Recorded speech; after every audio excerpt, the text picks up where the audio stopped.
Good morning সমাজসেৱা আপোনালোকলৈ স্বাগতম। আজি এটা বিশেষ কামত ডিব্ৰু ওলাইছোঁ আৰু বিশেষ কামটো হৈছে ৰাইজৰ সেৱাৰ কাৰণে ওলাই গৈছোঁ। চাওঁ আজি ডিব্ৰুৰ পৰফল আপোনালোকক মই জনাম মই কিমানখিনি সহায় কৰিব পৰা হয় ৰাইজৰ কাৰণে। এয়া ৰাইজসকল আজি ডিব্ৰু উপস্থিত হৈছোঁহি ৰাইজৰ সহায়ৰ কাৰণে। যদি কেঞ্চাৰ হয় তেতিয়া আমি কেনেকৈ সঁহাৰি পাওঁ, মোক এজন NGOৰ যোগাযোগ কৰা হ'ল আজি, আৰু NGOৰ দ্বাৰা আমি কেনেকৈ সহায় পাব পাৰোঁ, কিমান কমটি খৰচত আমি মেডিকেলত আমি ভাল হ'ব পৰা যায়। যিহেতু ডিব্ৰুগড় টাউন, তাত যথেষ্ট খৰচ, কিন্তু দুখীয়া মানুহে কেনেকুৱা কেঞ্চাৰ ট্ৰিটমেণ্ট কৰোঁতে কেনেকুৱা সহায় পায়, সেই সহায়ৰ ক্ষেত্ৰত মই আগবাঢ়ি আহিছোঁ, আৰু যিমানখিনি পাৰোঁ যাতে কমটি খৰচতে ট্ৰিটমেণ্ট কৰিব পৰা যায়, সেইটো কাৰণে মই ইয়াত আজি NGO ছাৰক লগ কৰি আহিলোঁ। আৰু বহুত সোনকালে আপোনালোকে গম পাব যে ইয়াত মেডিকেলত ক'ত সুবিধা পায়, কি পায়, মই ডিটেইলছ আপোনাক জনাম। মই সৰু এটি ভিডিঅ'ৰ দ্বাৰা দেখাব বিচাৰিছোঁ যাতে নতুনকৈ চিকিৎসাধীন কৰিবলৈ অহা মানুহে অসুবিধা নহয়। ক'ত কাউণ্টাৰ আছে, ক'ত চিকিৎসালয় আছে, মই সৰু এটি ভিডিঅ' দেখাব বিচাৰিছোঁ। আৰু লগতে আৰু এটা কথা ক'ব বিচাৰিছোঁ, আপোনালোকে যেতিয়া চিকিৎসাধীন কৰিব আহিব, লগতে আয়ুষ্মান কাৰ্ডো লৈ আহিব। ৰাইজসকল, আজি মই কেঞ্চাৰ হস্পিটেলত উপস্থিত হৈছোঁহি, আৰু NGO ছাৰ এজনে মোক লগ কৰিলে।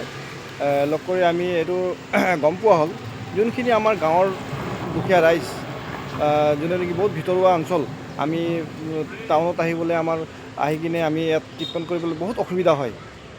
তেওঁলোকৰ কাৰণে এনেকুৱা এটা সংস্থা আছে, যোনটো সংস্থাই আপোনাৰ বিনামূলীয়াকৈ তাত থাকিব পাৰিব আৰু ট্ৰিটমেণ্ট এড কৰিব পাৰিব।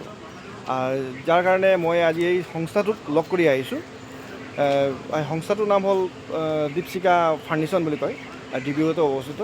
আৰু মই তাৰ ফটোখিনি আপোনালোকক দেখাম, ভিডিঅ'ত দেখাম গোটেইখিনি।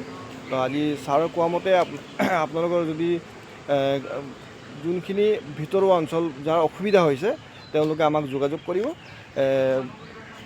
মোৰ এই ইউটিউবৰ চেনেলত যোগাযোগ কৰিব। মই নিশ্চয় যিমানখিনি পাৰিম সহায় কৰিম। লগতে আপোনালোকক আৰু এটা কথা জনাব বিচাৰিছোঁ, এতিয়া মই যোনটো মোবাইলৰ স্ক্ৰীণত আপোনালোকক কেঞ্চাৰ হস্পিটেল দেখুৱালোঁ, এই হস্পিটেল আণ্ডাৰ গভৰ্ণমেণ্ট হস্পিটেল হয়। ইয়াক খুলিছে টাটা কোম্পানীয়ে। টাটা কোম্পানী চৰকাৰৰ লগত টাই আপ হৈ আছে, যাৰ কাৰণে চৰকাৰে আমাক দিয়া আয়ুষ্মান কাৰ্ডটো এই হস্পিটেলত আপুনি ব্যৱহাৰ কৰিব পাৰিব। এয়া মই যোনটো ঘৰ দেখাব গৈ আছোঁ, এইটো এটা সংস্থা। ইয়াৰ নাম হৈছে দীপশিখা ফাউণ্ডেশ্যন। ইয়াত ৰোগীসকলক বিনামূলীয়া থকাৰ ব্যৱস্থা কৰা হয়, আৰু কেতিয়াবা ইয়াত আহাৰৰ যোগানো ধৰা হয় বিভিন্ন সমাজকৰ্মীৰ দ্বাৰা। ইয়াত আপোনালোকে নিজে ৰান্ধি খাব পাৰিব, বাকী মেডিকেলৰ যোনটো খৰচ নিজে বহন কৰিব লাগিব। আৰু ভিতৰৰ দৃশ্যখিনি চব কিমান ইয়াত বিচনাৰ ব্যৱস্থা কৰা আছে, একদম চফা চিকুণ কৰা আছে, ধুনীয়া এটা পৰিৱেশ, একেবাৰে ঘৰত থকা নিচিনা লাগিব। নিজে চালে আপোনালোকে, মোবাইলৰ স্ক্ৰীণত মই দি ৰাখিছোঁ, নিজে চালে আপোনালোকে গম পাব। একদম ধুনীয়া পৰিষ্কাৰ পৰিচ্ছন্ন কৰি ৰাখিছে তেওঁলোকে, যাতে ৰোগীসকলৰ মনত এনেকুৱা নালাগে যেন হস্পিটেলত আছোঁ, এটা ঘৰত আছোঁ নিচিনা লাগিব। এয়া মই যোনটো